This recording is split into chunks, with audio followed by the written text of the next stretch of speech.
What's going on? This is Ryan with Automatic Comics, and up next, I've got a pretty huge unboxing here. 3 boxes, some incredible books, including one that is almost certainly going on my 50 keepers list, and one that is an upgrade to one of the books on my 50 keepers list. So stay tuned for that, because I know people often ask about, which books are like keepers for me versus which ones are books that I'm purchasing to kind of sell, that kind of thing. I'm also going to do a quick little update on the video that just came out recently about the CGC change on their notes recently, so stay tuned for that.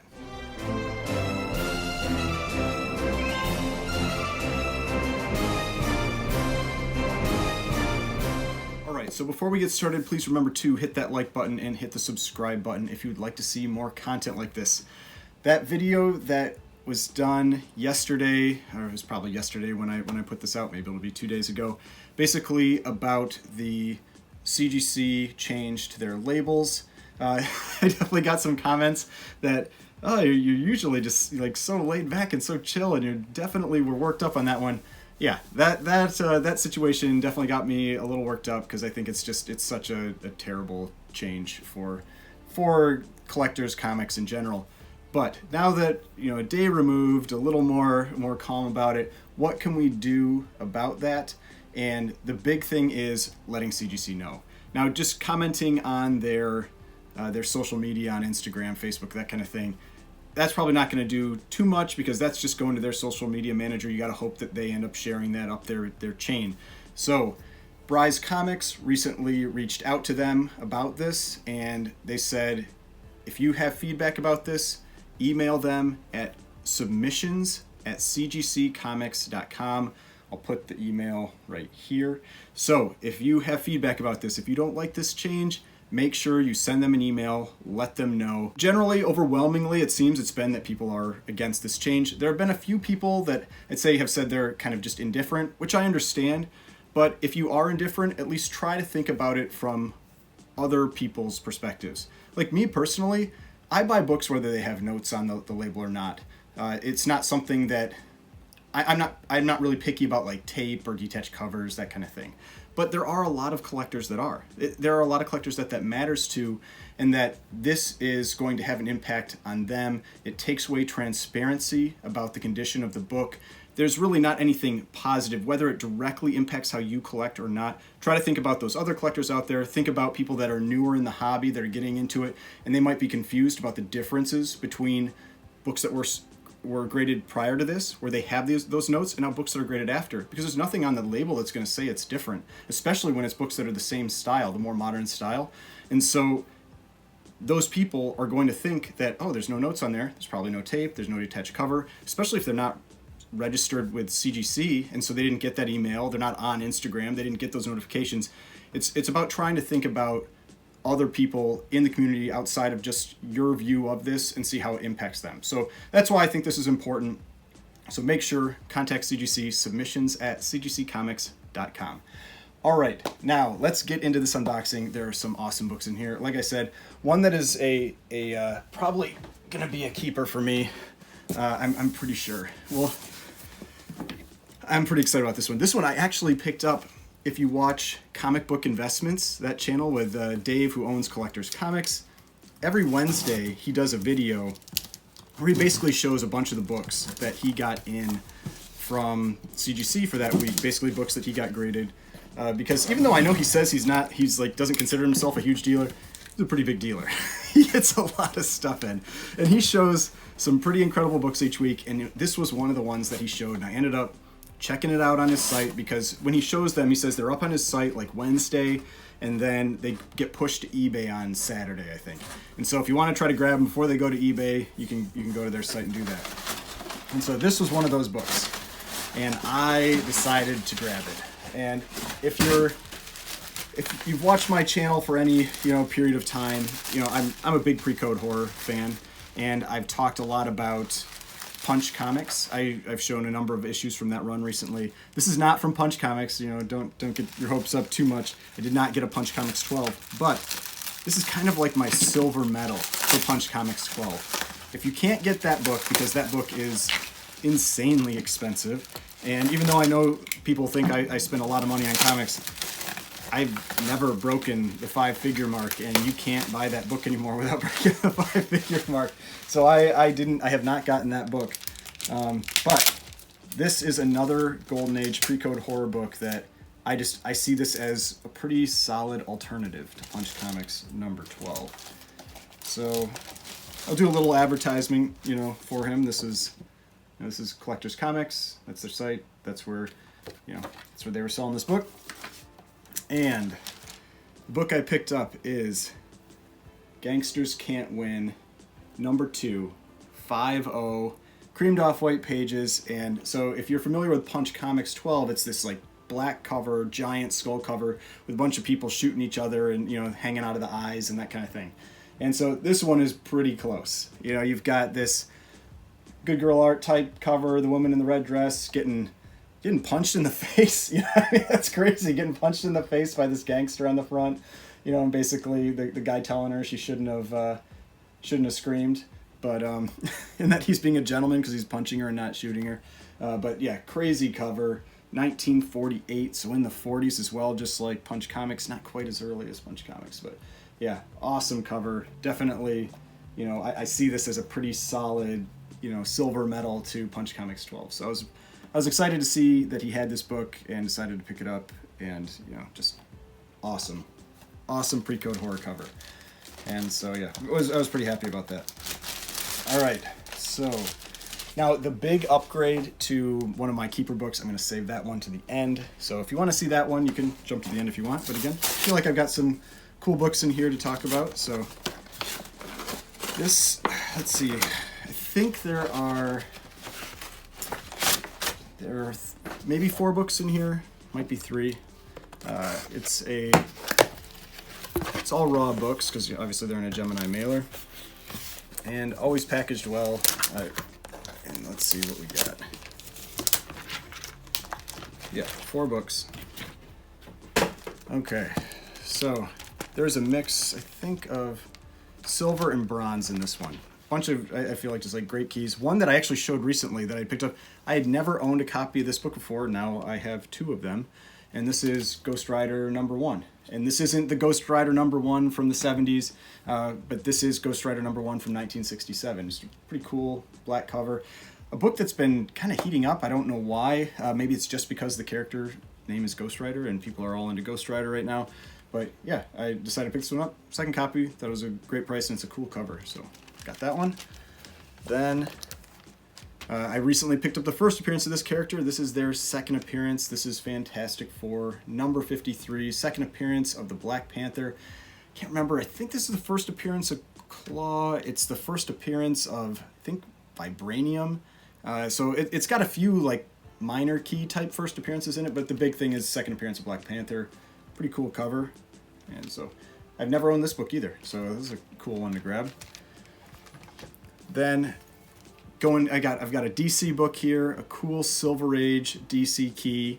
Not a high-grade copy, relatively low-grade copy, but presents mostly pretty good. And this is Batman number 189. This is the first Silver Age appearance of the Scarecrow. He took like 2 decades between his Golden Age appearance and this one. So this is one of those I've had people ask about why are Silver Age appearances important or why do people call them out? And it's really because of that huge gap in time. That's what tends to make them more important. And so this one had a big gap in time between the Golden Age appearance and the Silver Age appearance. Also, it's a great cover because he only has 1 cover appearance in the Golden Age, and it's a very expensive and in-demand book. But this is, you get a great cover. It's got this piece missing out of the corner down here. There's wear on the spine, all of that. I mean, it's not a high-grade copy by any means, but nice presenting copy, like in terms of the colors and the general image. So I always like picking up Batman Rogues. Those are always good books to go for. And this is the last one in this box. It's kind of like I don't know if I call it a minor Bronze Age key. It's actually a pretty decent Bronze Age key. A key for the X-Men. This is Amazing Adventures number 11. This is the first appearance of the furry beast. Before this, he doesn't have the fur. You can see he's got the gray fur here. He doesn't get the blue fur until later. So there's all these kinds of like little iterative keys for these characters. And this is one of them. Amazing Adventures 11. Definitely a book that in high grade has gotten really, really expensive. It's a book that I think would probably see this character when they bring the X-Men into the MCU. Not a guarantee, but he's been generally a pretty big mainstay for the X-Men across the movies, the comics, the cartoons, everything. And so I could definitely see them bringing this character into the X-Men. But, you know, again, not a high-grade copy, but it's like a nice mid-grade copy. Something I've noticed, a lot of these do have this kind of like rub there. You know, I'm assuming it's probably some type of manufacturing defect because it's got a really straight line on it. I don't think it's probably from another book rubbing, but I have noticed a number of copies have defects similar to that. So, Amazing Adventures 11, first appearance of Furry Beast. Yeah, just a cool X-Men minor-ish key. All right. So now this is a big book. This is the most I have ever spent on a raw Golden Age book. So I am very nervous about this book. I'm not overly confident buying raw Golden Age books, especially on video, you know, on Instagram, because you can't really see it, you can't hold it in your hands. I mean, it's nerve-wracking. And so this book, it wasn't as much as the Fantastic Four #1, but it was close. So that that'll give you an idea about the cost of this book. Now, this is an upgrade to an existing book that I have. I have a low-grade copy of this book, and I have been wanting to get a nicer copy for a while. And you can see this thing was, for a raw copy, this thing was packaged like a tank. It was inside of the priority box, and then it was inside of inside of that was another box, and then inside of that was bubble wrap and another box. So the people that sold it, this was from Flip Mode Comics. They also recognized how much this book was. I mean, and how you really don't want to have any additional damage, you know, to this book. So let's see here. I want to be a little bit careful. I'm not going to take it out of the bag at this moment, I don't think, because I don't want to handle it. They put like plastic on the inside, as well as, it's like inside there were 2 of these, one on each side, plus it's in bubble wrap. So give me a moment. I'm going to be very careful taking this out, and I'll just cut away for a second.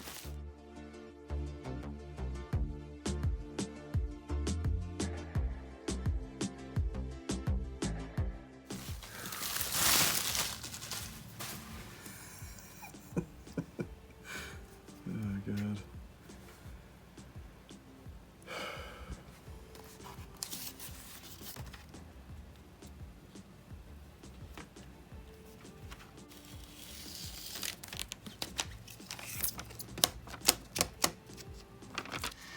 Okay, all right, so I did end up taking the book out, moving it into a different Mylar, just because there was a price sticker on it, and then some blue tape with the price and everything, and it just made it so it obscured the book, and so I wanted to make sure I could show it clearly. So this was on it from Flip Mode, so I thought that was pretty funny. All right, so this is the book. This is Crime Suspense Stories, number 22, and this is a pretty nice condition copy. So I will. And I give, like, you can tell there's like, let's see, a little bit of wear down in that corner, small chip, but along that edge, it's pretty clean. Like, that's not a crease, that's a light, or reflection from the light. Got a little chip up in that corner. Got a tiny bit of creasing right here. And then one of the other things that's nice about this one is you can basically see all of the word crime here. Sometimes with the wrap, it gets largely cut off. So you can see all the crime there. Spine is pretty nice, just a little bit of wear here. There's definitely some tanning to this book. You can see it on the back cover more clearly, and definitely on the inside of the front cover. But I mean, you can see, like, holding it at an angle here, it's a pretty clean copy. You know, I mean, it was sold as a 665, and I can see it getting that grade. It is a very clean copy. The main thing that's probably gonna take it down a little bit more, that's gonna keep it there around that range, is the tanning, because it is a really nice copy of this book. So, because I'll show you my existing copy. So, this is my other one. This is a 2.0, and you can see it's got a lot of this discoloration, that kind of thing. I actually kind of think the discoloration makes this one look pretty cool, but now you can see so we can get the difference between really the condition in these two. This one right here, this raw one, it's a stunner. I mean, it is a really beautiful copy of this book, and this book is in very high demand. One of the most, if it's arguably the most in-demand pre-code horror book that's out there. I mean, it's a Johnny Craig cover. It's part of Seduction of the Innocent. This is where you can see what types of covers really caused Congress to meet about this. These are super violent covers, basically meant for children, and I mean, it's crazy. But yeah, that is a nice book, and you can see, there's the Johnny Craig signature down in the corner there. But yeah, stunning, stunning book. So this one, I am very excited to end up getting this one graded. There are little flaws here and there, but I'd be upset if it didn't hit that 6.0 number. I mean, I made sure I looked at other copies that had similar grades, that kind of thing, and this one's nice. Even if it hit a 5.5, I'd be okay. But I would really love to have this one in that 6.65 range. This book, it's not super rare in terms of Golden Age books. There are a number of them graded because it's so in demand. There's over 100 graded. But actually, I think does this one have over 300? I don't remember. I'll put the number in here if I remember to check. I'll remember to check. I'll put the number in here for the number of copies graded. But this one, if you get up into those mid grades, this book gets exceedingly expensive very fast, and it is just much less common. Books that look like this, while they definitely aren't cheap, there are more of them out there. But man, I was watching an Instagram live sale, and they were live at a Comic-Con, and this one showed up, and I had tried to buy Jamie's. He's one of the guys on Flip Mode. I'd put an offer out there for his. He has a 6.5 graded copy, and he did not entertain my offer. And so when I saw this, I was like, this is my chance. This is my chance to go for this book, because you don't see them. Yeah, it's a risk buying a raw copy. It makes me nervous, especially something that has tanning, where if you've seen my videos recently about CGC, like, they're not handling these spines super carefully. And so, God, if they detached or split the spine, it would be awful. But this would have to go to walkthrough. So you kind of hope that you're doing walkthrough, you're getting the best handling of the book, but who knows? But yeah, big book. Really excited for this upgrade to my existing copy, and just incredible book. And if you always want to be careful with these EC books, because they reprinted a bunch of them in the 90s. So just make sure you check for things like the price. If it says like $1 or whatever the EC ones say, it is not the right book. They say 10 cents. So one thing to make sure you look out for. But all right, really excited, with this unboxing, that awesome upgrade with that one, plus from Comic Book Investments, Dave, Comic Book Investments, thank you for this book. Gangsters Can't Win #2, incredible skull cover from Golden Age as well. So just a reminder, if you want to reach out to CGC to talk to them about their changes that they're going to be making to their labels, email them at submissions@cgccomics.com and let them know how you feel. Hope you enjoyed this video. Please remember to hit that like button, hit the subscribe button if you'd like to see more content like this. I've got more videos over here if you'd like to watch some of my other videos, and the subscription button right here. If you'd like to subscribe to the channel, I'd really appreciate it, and I will see you in the next video.